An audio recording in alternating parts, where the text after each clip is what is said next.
The sound of hooves pounding against packed earth mixed with the terrified screams of a woman as her buggy careened wildly down the main street of Nome, Alaska, and Peter Owens knew he had only seconds to act before the runaway vehicle crashed into the mercantile at the end of the road. It was August 1899, and Nome had transformed from a quiet Inuit settlement into a booming gold rush town almost overnight. Peter had arrived 6 months earlier, not seeking gold like most men, but running from a past that had left him hollow and searching for something he could not name. He worked as a ranch hand on one of the few cattle operations outside town, a place where horses mattered more than mining pans and where a man could lose himself in honest work. At 26, he had seen enough of life to know that fate rarely offered second chances, but as he watched that buggy racing toward certain disaster, something inside him sparked to life for the first time in years. The woman in the buggy clutched the sides with white-knuckled hands, her dark hair whipping free from its pins as the horse pulling her vehicle galloped in blind panic. Peter did not think. He spurred his own mount, a powerful buckskin stallion named Ranger, and shot forward like an arrow released from a bow. The world narrowed to the rhythm of his horse's stride, the distance closing between them, and the knowledge that one wrong move would send them all tumbling. Ranger responded to every subtle shift of Peter's weight, every whispered command. They pulled alongside the runaway buggy, so close that Peter could see the absolute terror in the woman's eyes, could hear her ragged breathing between screams. The horse pulling her buggy was a young mare, probably spooked by something Peter had not seen, and now running on pure instinct with foam flying from her mouth. Peter leaned out from his saddle, reaching for the flapping reins that dragged uselessly along the ground. His fingers grasped at air once, twice, and then he had them. Leather burned across his palm as he pulled hard, adding his strength and Ranger's steadiness to the equation. The mare fought him, but Peter had spent his entire life working with horses, understanding their minds, knowing how to gentle even the most frightened animal. "Easy now," he called out, his voice carrying a calm he did not entirely feel. "Easy, girl." The mare began to slow, responding to the firm but gentle pressure on the reins and the authoritative voice cutting through her panic. The buggy's wild careening became a rough trot, then a walk, and finally a complete stop just 20 feet from the mercantile's plate glass window. Peter sat on Ranger, his chest heaving, his hand still gripping the mare's reins, and looked at the woman he had just saved. She was beautiful in a way that had nothing to do with careful grooming or fashionable dress. Her face held a natural elegance, with high cheekbones and full lips that trembled as shock began to set in.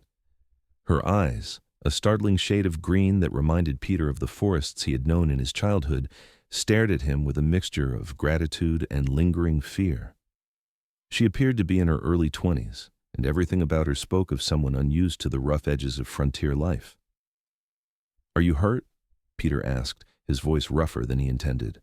She shook her head slowly, then seemed to realize she needed to actually speak. No, I do not think so."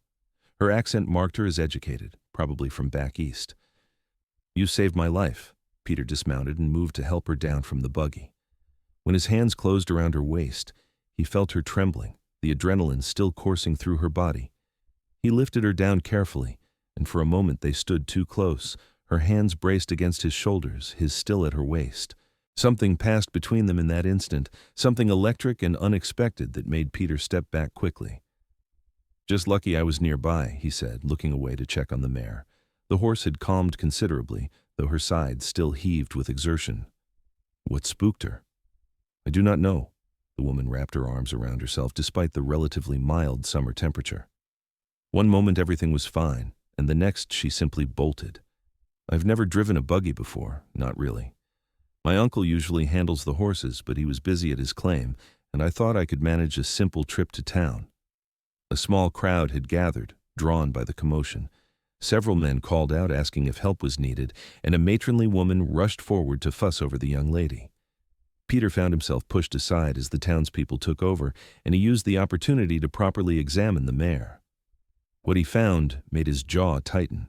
A small burr had worked its way under the harness, pressing against the sensitive skin where the leather crossed the mare's withers. Every step would have driven it deeper, causing increasing pain until the horse could bear it no more. Peter removed it carefully, soothing the mare with gentle words and gentler hands. Someone had harnessed this animal carelessly, or perhaps maliciously, though Peter could not imagine why anyone would want to harm a young woman new to town. "Is she all right?" Peter turned to find the woman had extricated herself from the well-meaning crowd and now stood beside him, looking at the mare with genuine concern.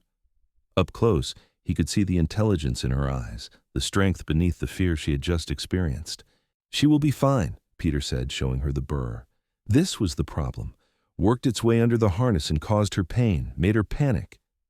The woman's face clouded with guilt. "I should have checked more carefully. I did not know. I only arrived in Nome 3 weeks ago, and everything here is so different from Boston." Boston? That explained the accent, the bearing, the obvious unfamiliarity with frontier practicalities. Peter wondered what had brought a Boston lady to the wild edges of Alaska during the gold rush, but he kept his curiosity to himself. "Peter Owens," he said, touching the brim of his hat in a gesture of respect his mother had drilled into him long ago. "Lillian Foster," she replied, and a faint smile touched her lips despite the ordeal she had just endured. "I owe you a debt I'm not sure I can ever repay, Mr. Owens." "No debt," Peter said firmly. "Just glad I was in the right place." Before Lillian could respond, an older man pushed through the crowd, his face flushed with worry and exertion. He wore the rough clothes of a prospector, and his hands bore the calluses and scars of hard labor. "Lillian, good Lord, child, are you hurt? I just heard what happened." "I'm fine, Uncle George," Lillian assured him, though her voice wavered slightly. "Thanks to Mr. Owens here." George Foster turned to Peter and seized his hand in a crushing grip. "I am in your debt, sir. My niece is all I have left of my dear sister, God rest her soul. If anything had happened to her—" Peter extracted his hand as politely as possible. "She is safe. That is all that matters." George insisted on knowing where Peter worked, where he lived, extending multiple invitations to dinner that Peter deflected with practiced ease. He did not want gratitude or obligation. He had done what any decent man would do, nothing more. But as he prepared to mount Ranger and return to the ranch, he found his eyes seeking out Lillian one more time. She stood beside her uncle, composed now despite her wind-tangled hair and the dust on her dress. When their gazes met, something flickered in her expression, a connection neither of them could name, but both felt deeply.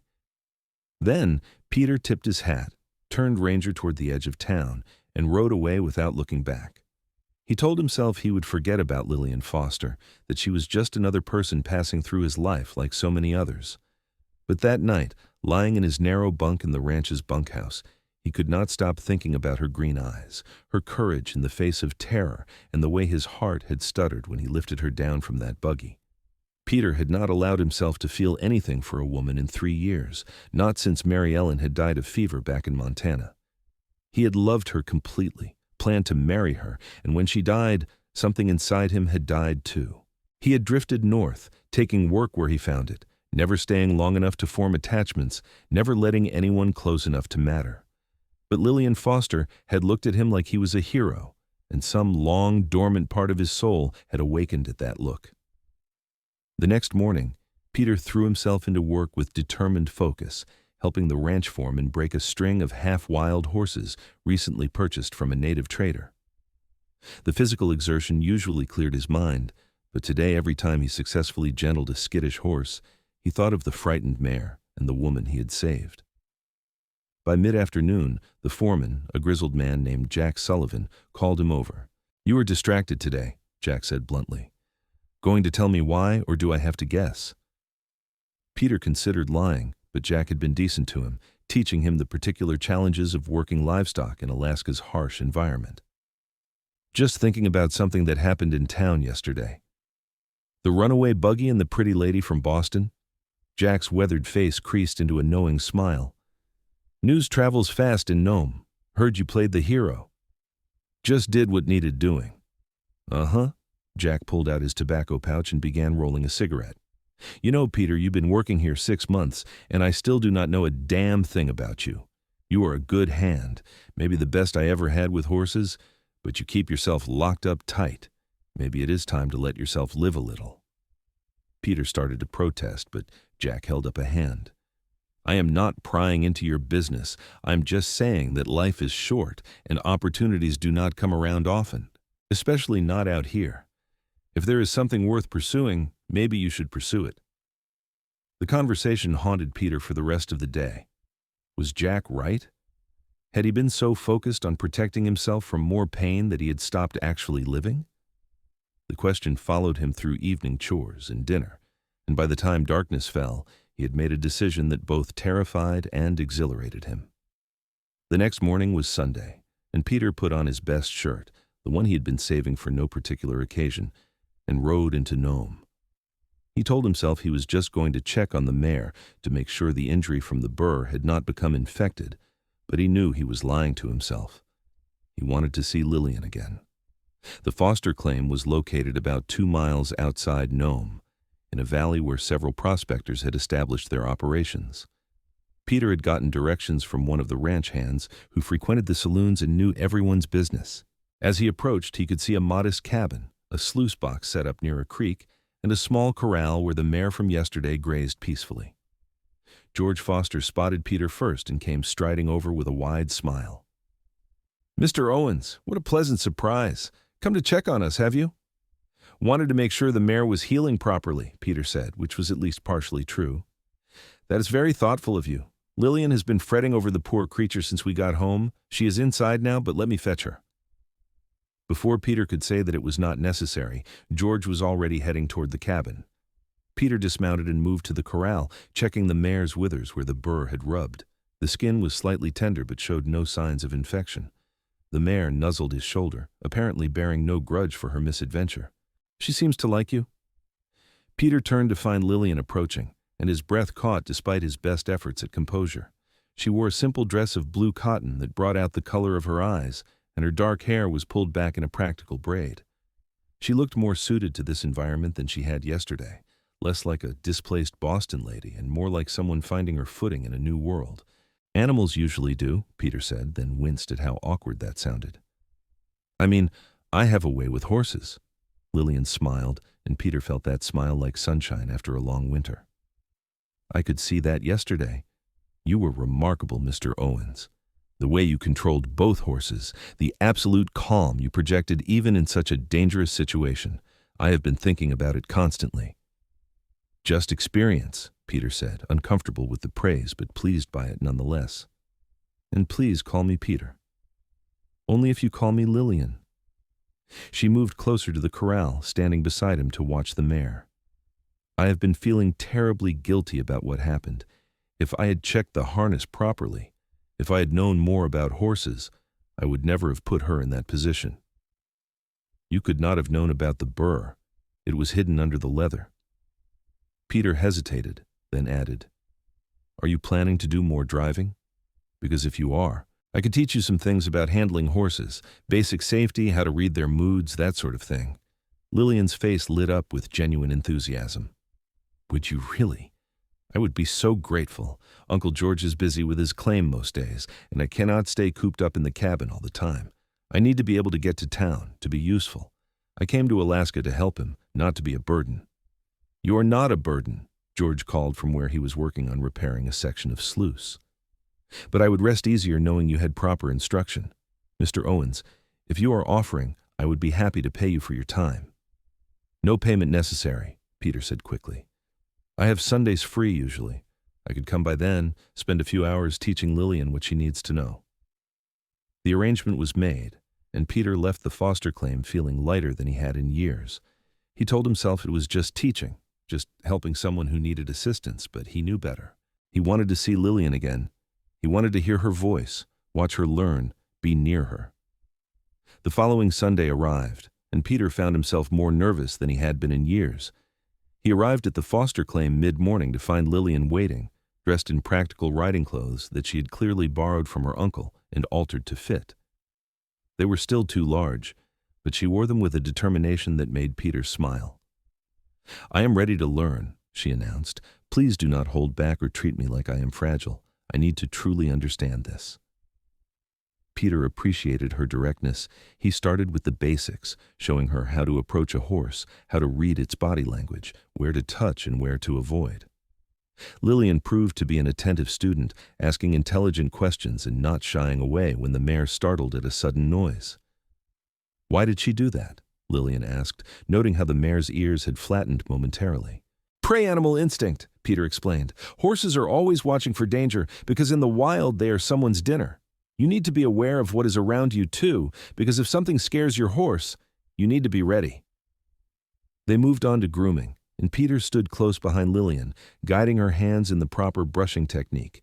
He tried to ignore how aware he was of her nearness, the faint scent of lavender soap that clung to her hair, the way her shoulder brushed his chest when she leaned forward to reach the mare's far side. "Like this?" Lillian asked, and Peter had to clear his throat before answering. "Yes, exactly like that." They spent 3 hours working with the mare, and by the end, Lillian could harness the animal properly, perform a basic safety check, and had a much better understanding of equine behavior.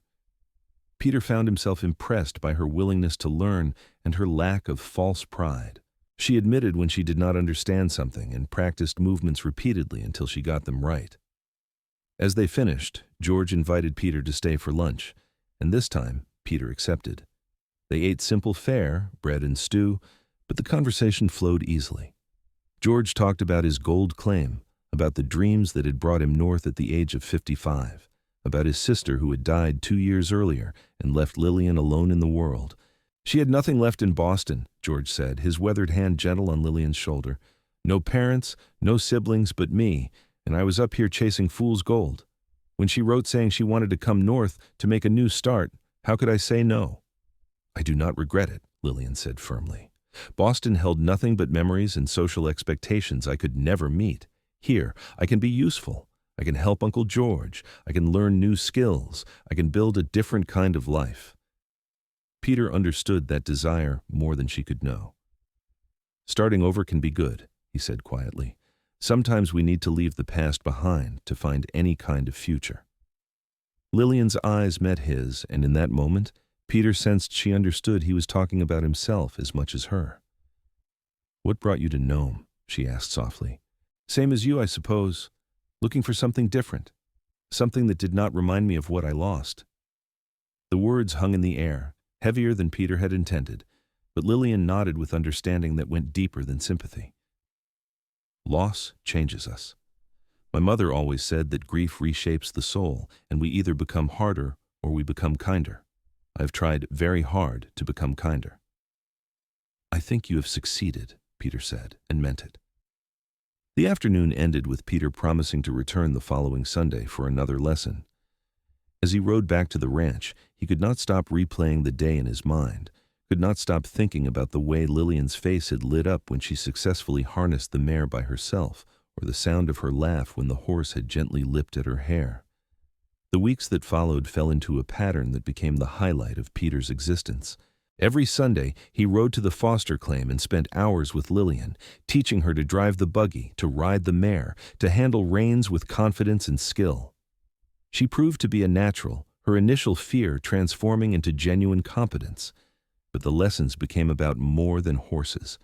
They talked while they worked, sharing pieces of themselves in careful increments. Peter learned that Lillian had been engaged once to a man her mother had approved of, but he had broken it off when Mrs. Foster became ill, not wanting to tie himself to a woman with such burdens.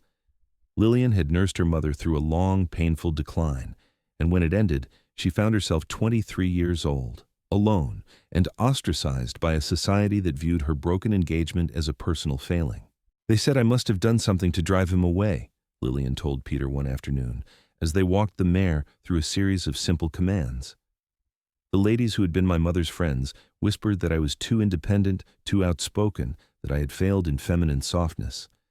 It did not matter that Richard had shown his true character when he abandoned us. Somehow, it was still my fault." Peter felt a hot anger rise in his chest at the injustice of it. "Their opinions say more about them than you. I know that now, but at the time it hurt terribly. Coming to Alaska, starting fresh where nobody knows my history, it has been liberating." Peter understood that feeling intimately. He had been carrying his own history like a weight around his neck, but with Lillian, he found himself able to talk about Mary Ellen for the first time since her death. He told Lillian about their plans to marry, about the fever that had swept through their Montana town, about holding Mary Ellen's hand as she died because her own family had been too frightened of contagion to enter the room. "I loved her," Peter said, the words raw and honest. "But I've been starting to wonder if I've been using grief as a shield, if I've been hiding behind her memory instead of actually honoring it." Lillian stopped walking and turned to face him fully. "What do you mean?" "Mary Ellen was full of life. She would have hated knowing that I stopped living when she died. She would have wanted me to find happiness again, to build a future. But I have been so afraid of losing someone else that I have not let anyone get close." "Until now?" Lillian's voice was soft, questioning, hopeful. "Until now," Peter admitted. The air between them crackled with unspoken feeling. They stood in the afternoon sunlight, the mare's reins loose in Peter's hand, and Peter saw in Lillian's eyes the same emotions he'd been trying to deny in himself. She had become more than a student, more than a friend. She had become essential to his happiness in a way that terrified and thrilled him in equal measure. "Peter, I need to tell you something," Lillian said, her hands twisting together nervously. "These Sundays, these lessons, they have come to mean more to me than just learning about horses. I find myself counting the days between your visits. I think about things I want to tell you, questions I want to ask you. I know it has only been a few months, and perhaps it is too soon, but I need you to know that I have developed feelings for you. Deep feelings." Peter's heart hammered in his chest. He could protect himself, could step back and maintain the distance that had kept him safe for 3 years. Or he could take a risk, could reach for the happiness that suddenly seemed possible. He chose happiness. "Lillian," he said, stepping closer to her, "I have been falling in love with you since the moment I lifted you down from that buggy. I fought it, told myself it was too soon, that I was not ready. But the truth is, I think about you constantly. You have brought color back into a world that had gone gray." Tears shimmered in Lillian's eyes, but she was smiling. "Truly?" "Truly." Peter reached up and cupped her face gently, giving her every opportunity to pull away. She did not. Instead, she leaned into his touch, her own hand coming up to cover his. "I know we come from very different worlds," Lillian said. "I know there are practical considerations, that people might talk. But Peter, I do not care about any of that. For the first time since my mother died, I feel truly alive. You did that. You saved me in more ways than just stopping that buggy." Peter drew her closer, and when he kissed her, it felt like coming home after a long journey. Her lips were soft and warm, and she kissed him back with a passion that spoke of her own loneliness, her own hunger for connection. When they finally pulled apart, both breathless, Peter rested his forehead against hers. "I do not have much to offer," he said honestly. "I am just a ranch hand. I do not have a gold claim or prospects beyond my skill with horses." "I do not want gold or prospects," Lillian replied fiercely. "I want you. I want your kindness, your strength, your good heart. That is worth more than all the gold in Alaska." From that day forward, their relationship deepened with a speed and intensity that surprised them both. Peter began visiting more than just Sundays, riding out to the foster claim in the evenings after work, sharing meals with Lillian and George, helping with tasks around the property.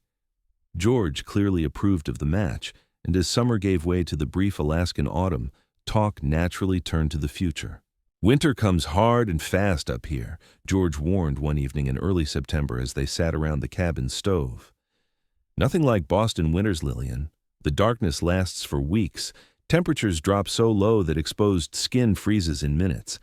It is isolating and dangerous if you are not prepared." "I have been reading about it," Lillian said. She sat close to Peter on the rough bench, their shoulders touching in casual intimacy.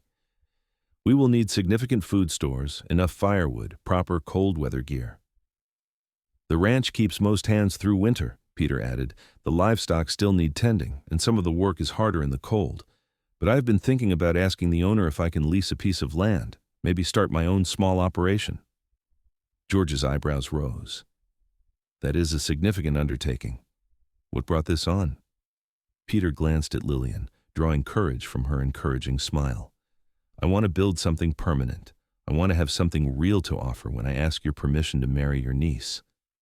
The words hung in the air for a heartbeat before George broke into a wide grin. "About damn time you got around to it. I've been wondering when you would make your intentions clear." Lillian laughed, a joyous sound that filled the small cabin. "Uncle George, you could have pretended to be surprised." "Why?" "I have eyes. I have seen how you two look at each other. Peter, you have my permission and my blessing. I cannot think of a better man for my niece." Peter turned to Lillian, suddenly nervous despite George's approval. "I do not have a ring yet. I wanted to talk to your uncle first, do things properly. But Lillian Foster, I love you with everything I am. Will you marry me?" "Yes," Lillian said without hesitation, throwing her arms around his neck. "Yes, absolutely yes." They married in late September, in a small ceremony at Nome's newly built church. The town had grown substantially since spring, and enough women had arrived that Lillian had made several friends who helped her prepare for the wedding. She wore a simple dress of cream-colored wool, practical for the cooling weather, but beautiful in its simplicity. Peter wore his best suit, borrowed from the ranch foreman, and tried not to shake as he stood at the altar waiting for his bride. When Lillian walked down the aisle on George's arm, Peter felt his breath catch. She was radiant, her dark hair crowned with late-season wildflowers, her green eyes locked on his face with absolute certainty and love. The ceremony itself passed in a blur, but Peter remembered the important parts. The weight of the simple gold band as he slipped it onto Lillian's finger, the way her voice did not waver when she spoke her vows, the sweetness of their first kiss as husband and wife. The ranch owner, a businessman from Seattle named Thomas Grant, who rarely visited his Alaska holdings, had been persuaded by Jack Sullivan to offer Peter favorable terms on a land lease. The property was 20 acres of decent grazing land about 5 miles from Nome, with a small cabin that needed work but had good bones. Peter and Lillian moved in the week after their wedding, and George helped them prepare for winter. Those first weeks of marriage were the happiest Peter had ever known. He and Lillian worked side by side from dawn to dusk, insulating the cabin, stockpiling firewood, preserving food for the long winter ahead. They were often exhausted by evening, but they fell into their narrow bed together with joy, learning each other's bodies, building intimacy that went far beyond the physical. Lillian proved to be adaptable and resourceful in ways that impressed Peter daily. She learned to chop wood with efficiency, to maintain the stove's fire through the night, to cook hearty meals from limited ingredients. She also continued working with horses, and together she and Peter began planning for spring, when they hoped to purchase several mares and begin breeding quality horses. Danas menor. "There is demand for good working horses," Peter explained one evening as they sat close together, reviewing their finances by lamplight. "The gold rush is not going to last forever, but Alaska will always need horses. If we can establish a reputation for quality, we can build something sustainable." "I love that we are planning together," Lillian said, kissing his cheek. "In Boston, women were not supposed to concern themselves with business, but here, we are true partners." Winter arrived in early November with a ferocity that shocked even Peter, who thought he had experienced cold in Montana. The temperature plummeted, darkness pressed in on all sides, and the wind howled like a living thing. For weeks they barely left the cabin, venturing out only to tend the mare and check their supplies. It was isolating and sometimes frightening, but it also cocooned them in a private world where nothing existed beyond the two of them and the life they were building. They talked for hours, sharing childhoods and dreams and fears. Lillian told Peter about her strict upbringing, about a father she barely remembered who had died when she was 6, about the pressure to be a perfect society daughter. Peter shared memories of growing up on a small farm in Illinois, of parents who had died in a fire when he was 18, of the rootless years that followed as he drifted west seeking purpose. "We have both been alone so much," Lillian observed one night as they lay tangled together beneath heavy blankets. "Perhaps that is why we understand each other so well." "I'm not alone anymore," Peter said, pulling her closer. "I have you." "And I have you," Lillian kissed his jaw softly. "I used to think happiness was something that happened to other people, that I was somehow cursed to always be on the outside looking in. But now, in this tiny cabin in the frozen north, I am happier than I ever imagined possible." As winter deepened, they learned to find joy in small things. A particularly beautiful ice crystal formation on the window, a successful batch of bread, an evening when the aurora borealis painted the sky in impossible colors. Peter taught Lillian to play poker with buttons as chips, and they laughed until their sides hurt over ridiculous hands and terrible bluffs. Lillian read aloud from the few books they owned, her expressive voice bringing characters in far-off places to life in their small room. In late January, George made the difficult journey to their cabin, checking on them and bringing news from town. He looked thin and tired, and Peter worried about the older man spending the winter alone. "You should stay with us," Peter offered. "We can make room." But George shook his head. "I appreciate the offer, but I'm fine. Besides, you two are newlyweds. You do not need an old man underfoot. I just wanted to make sure you were weathering the winter all right." "We are doing well," Lillian assured him, though Peter could see the concern in her eyes. "But promise me you will come back if you need anything. Promise me, Uncle George." "I promise, little one." George hugged his niece tightly. "You have found a good man, Lillian. I'm so happy for you both." After George left, Lillian was quiet for the rest of the day, and that night she clung to Peter with unusual intensity. "I worry about him out there alone," she admitted. "He's all the family I have left." "We will check on him regularly once the weather improves," Peter promised. "He's tougher than he looks, and he knows these winters now. He will be fine." Peter's words proved accurate. When the worst of winter finally began to release its grip in late March, they found George healthy and in good spirits. He had spent the dark months working on his claim's infrastructure, building better sluices and planning for the spring thaw when he could resume mining in earnest. Spring arrived with dramatic suddenness, the snow melting in rushing torrents, the sun returning with welcome warmth. Peter and Lillian emerged from their cabin like hibernating bears, blinking in the brightness and eager to begin the work they had been planning all winter. With careful budgeting and a small loan from George, they purchased 3 mares from a prospector giving up his claim and returning to the lower 48. The horses were good stock, well built and sound, and Peter had a lead on a quality stallion for breeding. They spent April and May repairing fences, building a proper barn, and establishing routines for their growing operation. Lillian continued to amaze Peter with her willingness to tackle any job. She cleaned stalls without complaint, helped him train a particularly stubborn mare, and proved to have an intuitive understanding of horse behavior that rivaled his own. Working together felt natural, their movements synchronized, their goals aligned. In early June, Lillian began feeling unwell in the mornings. At first, she dismissed it as something she ate, but when the nausea persisted, Peter insisted she see Nome's doctor, a competent physician named Dr. Harold Chen, who had arrived during the gold rush and decided to stay. Dr. Chen examined Lillian thoroughly, asked pointed questions, and then delivered news that left both Peter and Lillian stunned. She was pregnant, probably about 2 months along. The baby would arrive in late December or early January. Walking back to their cabin, neither of them spoke for a long time. Then Lillian stopped and turned to Peter, her eyes wide. "A baby. We are going to have a baby." "Are you happy?" Peter asked, trying to read her expression. "I know we have not discussed this much. If you are worried—" "I am terrified," Lillian interrupted. "But I'm also thrilled. Peter, we're going to be parents." A slow smile spread across Peter's face. "We're going to be parents." They laughed and kissed in the middle of the road, oblivious to curious looks from passers-by. A baby. A child that would be part of both of them, a living symbol of their love. It seemed miraculous and overwhelming and perfect. The pregnancy progressed without complications, though Lillian tired more easily, and Peter found himself taking on more of the physical labor. He did not mind. Watching his wife's body change, knowing she carried their child, filled him with a protective tenderness he had never experienced before. George was overjoyed at the prospect of becoming a great uncle and began immediately building a cradle from carefully selected wood. "My grandfather built the cradle Lillian slept in," he told Peter as they worked together one afternoon. "I wish I had it to give you, but it is long gone. This one will have to do." "It will be beautiful," Peter assured him, watching the older man's skilled hands shape the wood with love and care. As Lillian's belly grew round with their child, Peter found himself thinking often about the strange path that had brought him to this moment.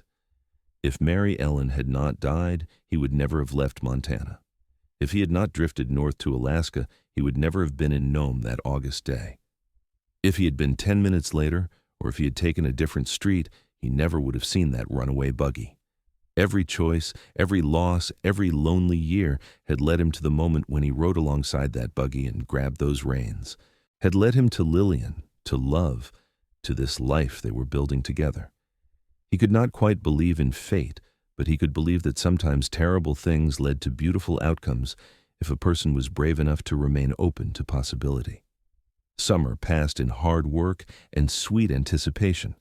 They finalized the breeding arrangement with the stallion's owner, planned for their first foals in spring, and began to establish a reputation in the area for quality horses and fair dealing. Money was tight, but they had enough, and Peter learned that he cared less about prosperity than he ever would have imagined.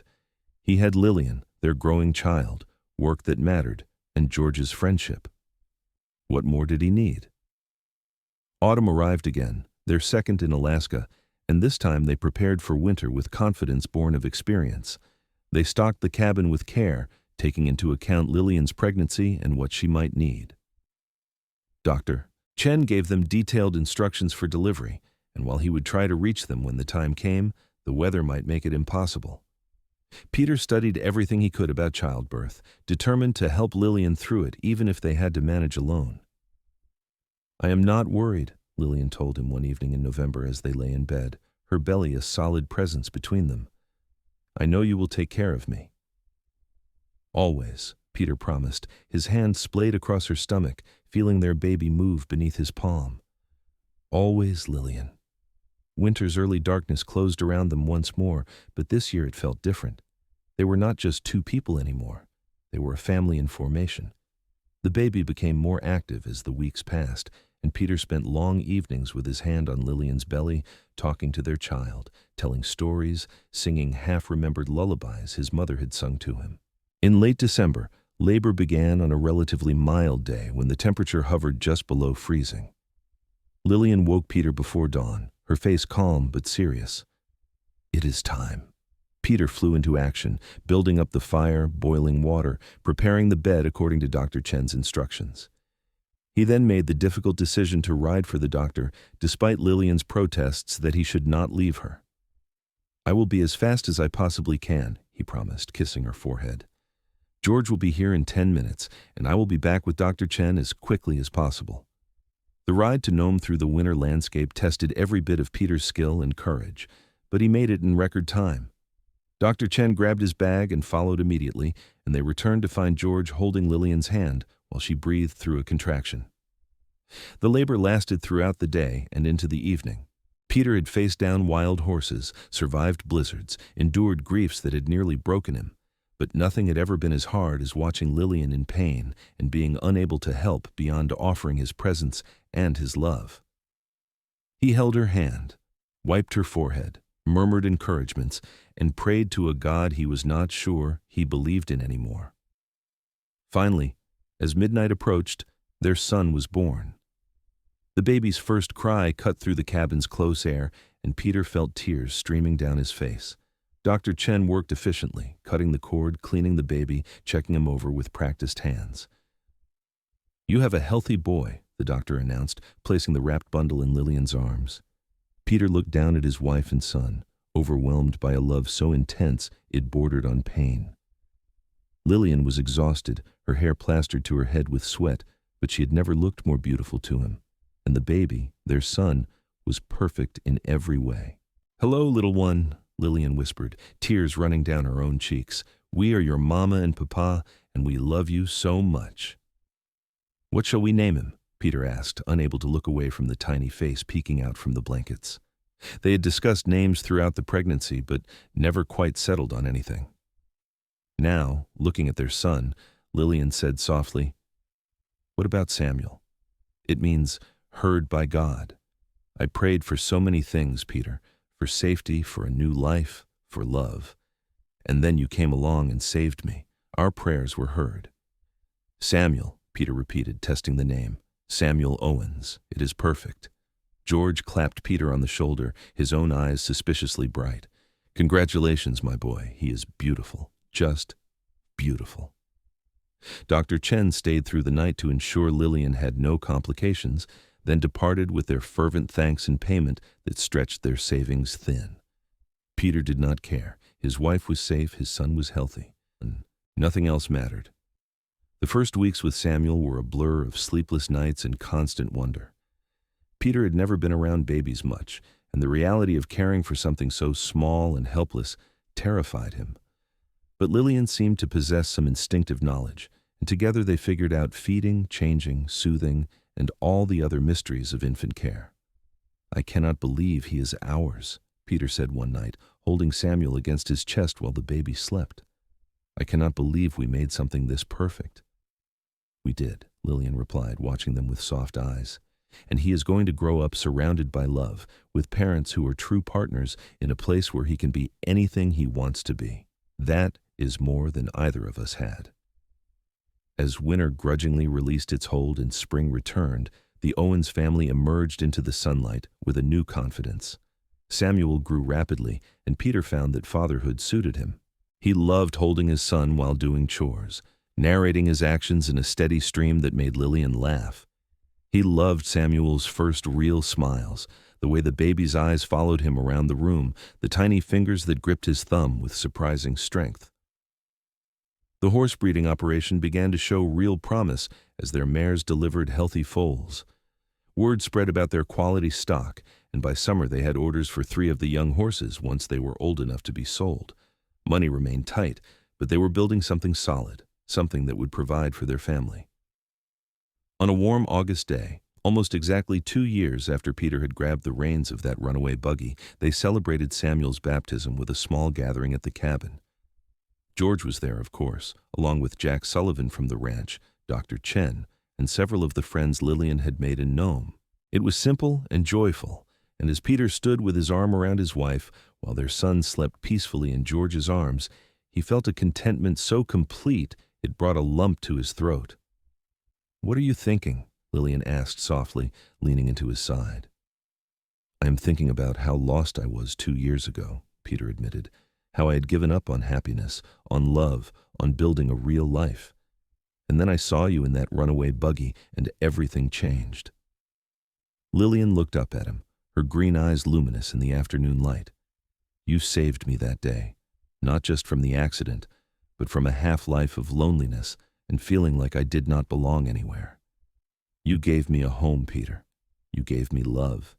You gave me our beautiful son and this life we are building together." "We saved each other," Peter corrected, kissing her temple. "That is how the best love stories work." The years that followed brought challenges and joys in equal measure.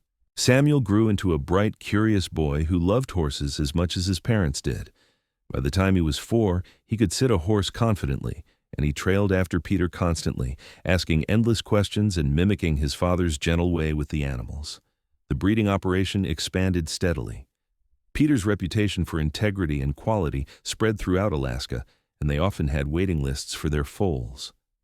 In 1904, they purchased the land they had been leasing, making their home truly their own. They enlarged the cabin into a proper house, adding rooms as their family grew. Lillian gave birth to a daughter in 1903, a girl they named Grace, who had her mother's dark hair and her father's steady temperament. 2 years later, another son arrived, Thomas, who proved to be more adventurous than his older brother and kept them constantly on their toes. Peter had never imagined himself as a father of 3, but he could not imagine his life any other way.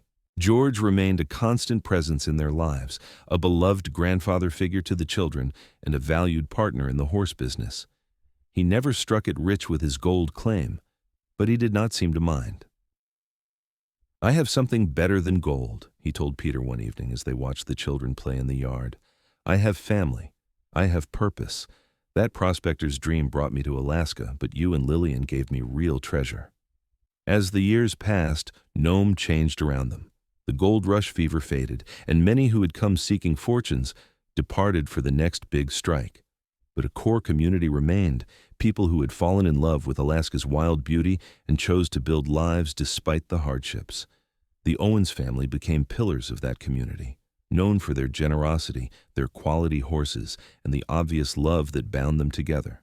On their 10th wedding anniversary, Peter woke Lillian before dawn and led her outside, wrapped in a thick blanket against the September chill.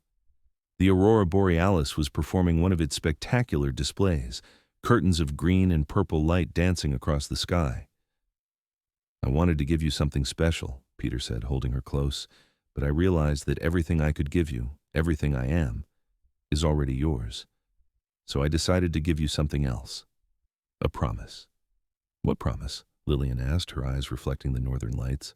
"That no matter how many years we have together, I will never stop being grateful for that day when I rode alongside your buggy. I will never stop thanking whatever force in the universe brought us together, and I will never stop loving you with every single part of my soul." Lillian turned in his arms, her face tilted up to his. "Peter Owens, you are everything I did not know to dream of. You are my partner, my love, my home. These 10 years have been the greatest gift of my life." They kissed as the aurora swirled overhead, two people who had found each other against impossible odds and built a love that would last a lifetime. The children grew and thrived. Samuel became as skilled with horses as his father, developing a particular talent for working with difficult animals. Grace showed an artistic bent, spending hours sketching the landscape and the horses, her drawings displaying a remarkable eye for detail. Thomas proved to be mechanically minded, fascinated by the new automobiles beginning to appear in Alaska and constantly taking things apart to see how they worked. Peter and Lillian raised their children with the same partnership that had defined their marriage from the beginning. They made decisions together, presented a united front, and created a home filled with love and laughter. The children never doubted they were cherished, never questioned that their parents adored each other. It gave them a security that Peter and Lillian, both having experienced loneliness in their own childhoods, were determined to provide. In 1910, tragedy struck when George suffered a heart attack while working his claim. Peter and Samuel found him and got him back to the house, but Dr. Chen, now in his 60s himself, could do little beyond making George comfortable.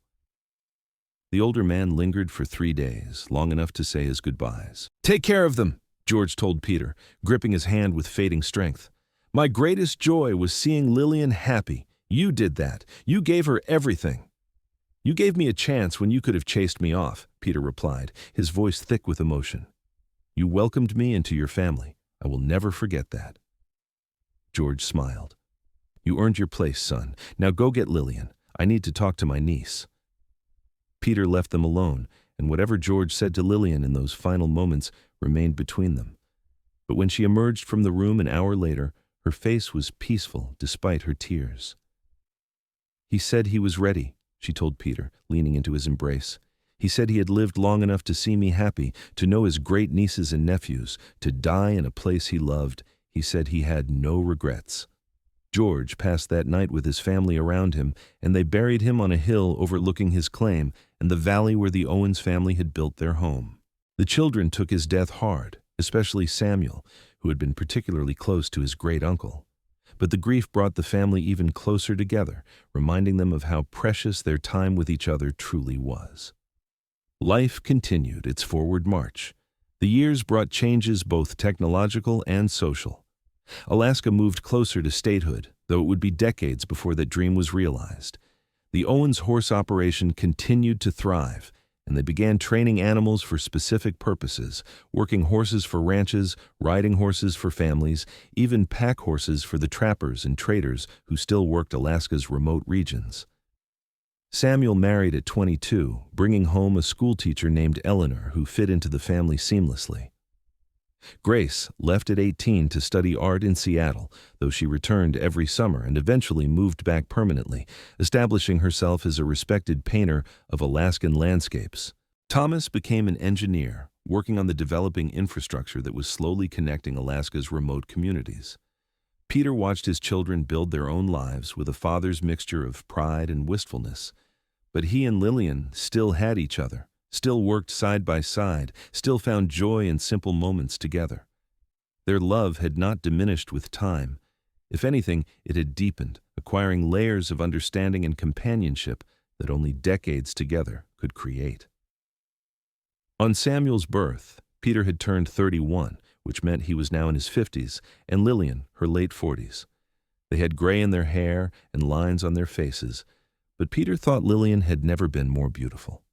She moved with confidence through her world, a woman who knew her worth, who had built a life on her own terms, who had raised 3 remarkable children and established a successful business.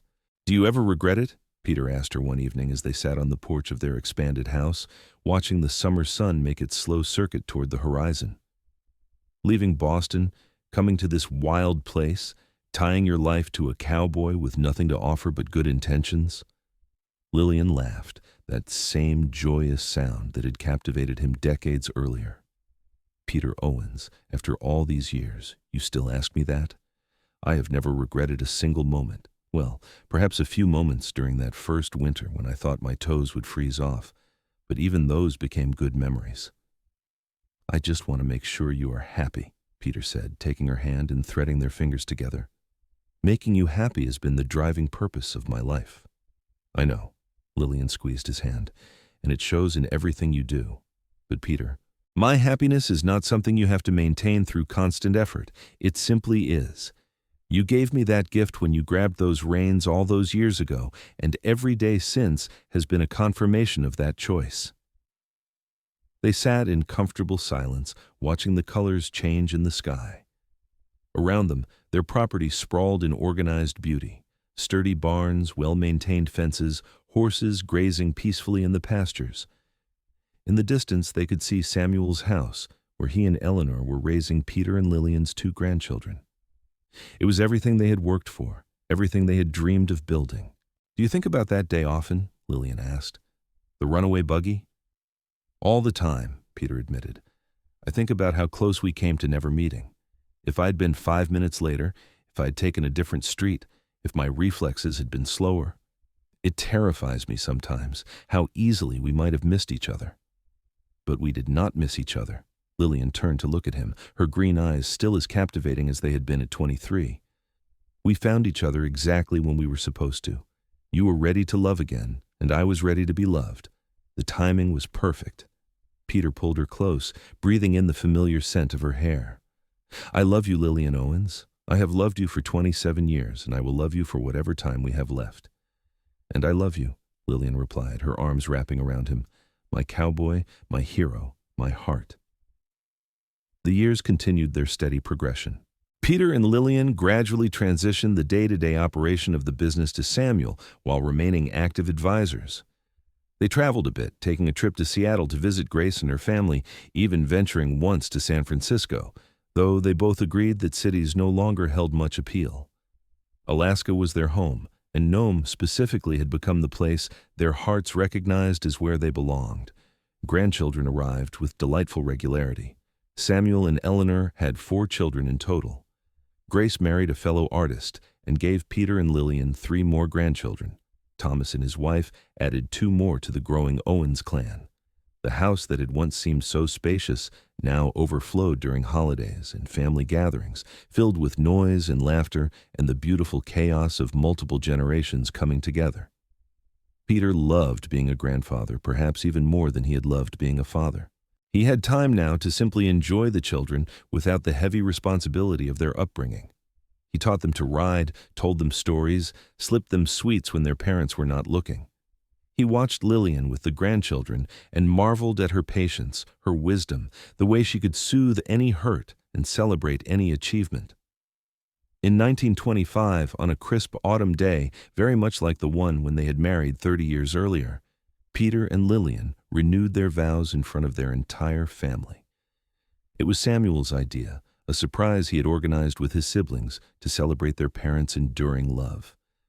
The ceremony took place on their property, with the mountains rising in the background and horses grazing peacefully nearby.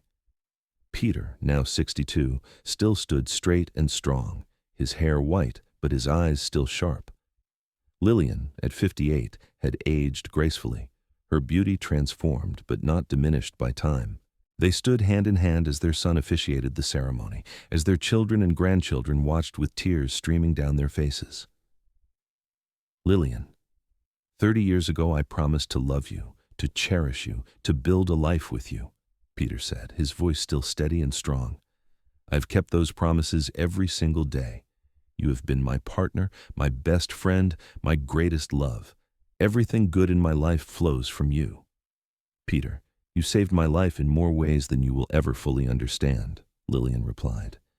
"You saw me when I felt invisible. You loved me when I felt unlovable. You built a home with me in this wild, beautiful place, and you gave me a family beyond my wildest dreams. I would choose you again in any lifetime, under any circumstances." They kissed while their family cheered, and if the kiss lasted perhaps a bit longer than propriety dictated, no one seemed to mind. This was a love story that had spanned decades, weathered hardships, and produced a legacy that would continue for generations. It deserved to be celebrated. The celebration afterward was joyous and heartfelt. There was music and dancing, food and laughter, stories told about Peter and Lillian that made everyone laugh and cry in turns. As evening fell and the party showed no signs of slowing, Peter and Lillian slipped away for a few moments alone. They walked to the spot where Peter had first taught Lillian to harness a horse, where they had first admitted their feelings for each other. The pasture was empty now, the horses having been moved for the party, and they stood together watching the first stars appear in the darkening sky. "Thank you," Peter said softly. "For what?" "For saying yes, for coming to Alaska, for loving me, for building this life, for everything, Lillian. Thank you for everything." Lillian smiled, that beautiful smile that had not changed in 3 decades. "The pleasure has been entirely mine, Cowboy." They returned to the party hand in hand, ready to celebrate with their family, ready to face whatever years remained to them together. Because that was the truth at the heart of their story. They were better together than they ever could have been apart, and that would remain true until their last breath. Peter and Lillian lived many more years, watching their grandchildren grow and begin having children of their own. They remained active and engaged, still taking rides together on warm afternoons, still finding excuses to steal kisses when they thought no one was watching. Their love remained a cornerstone of their family, a model that their children and grandchildren aspired to replicate in their own relationships. When Peter finally passed in 1938 at the age of 75, it was peacefully in his sleep, with Lillian beside him, as she had been for nearly 40 years. He simply did not wake one morning, his heart having given out quietly in the night. The entire Nome community mourned, recognizing that they had lost a man who embodied the best of the frontier spirit, hard-working, honest, devoted to family, and unfailingly kind. Lillian grieved deeply but without bitterness. She had been blessed with decades of love, and she knew Peter would not have wanted her to fall into despair. She remained active in the family business, spent time with her children and grandchildren, and lived independently in the house she and Peter had built together. She often visited Peter's grave, talking to him as she had in life, sharing news about the family and the business. She told him about Samuel's success in expanding the operation, about Grace's paintings being shown in galleries across the country, about Thomas's inventions that were making life easier for people throughout Alaska. She told him about the great-grandchildren, about the ways their legacy continued to ripple outward. Lillian lived until 1946, passing at the age of 79, surrounded by her children.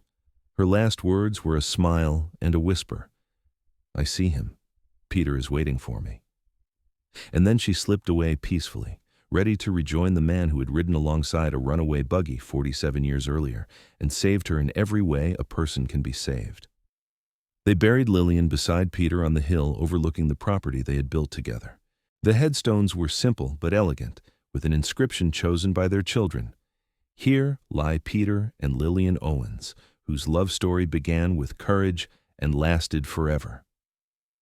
The Owens family continued to thrive, generation after generation, always remembering the story of how their family began.